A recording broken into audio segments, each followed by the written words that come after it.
মশাই বাবার মন্দিরের পুজোটা কবে থেকে স্টার্ট হয়েছে একটু বললে ভালো তো। আচ্ছা, এটা হচ্ছে অনাদিলিঙ্গ শিব, এটা প্রতিষ্ঠা নয়, এটা নিজে আবির্ভাব হয়েছে।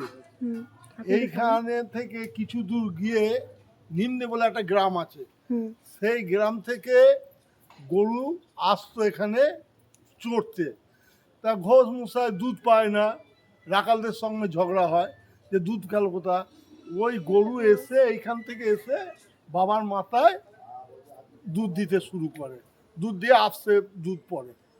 তখন ওনার হাতে ছিল একটা দাটা দিয়ে মূর্তিটা খুঁড়েছে, দিয়ে একটা মূর্তি দেখতে পেয়েছে।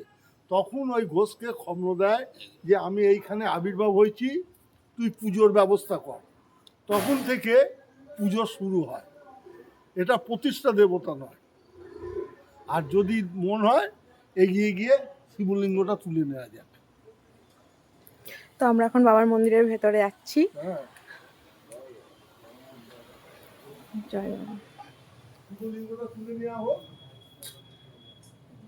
এই যে সন্ধ্যা আরতির জন্য সাজিয়ে রাখা হয়েছে বাবাকে। শিবলিঙ্গটা আছে।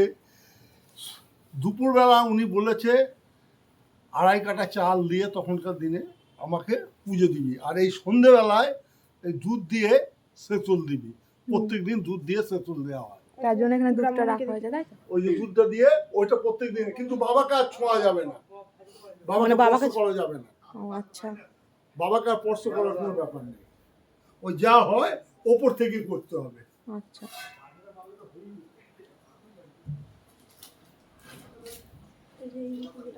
সন্ধ্যা আরতির এই যে পুজোটা এই ব্রাহ্মণ মশাই করবেন।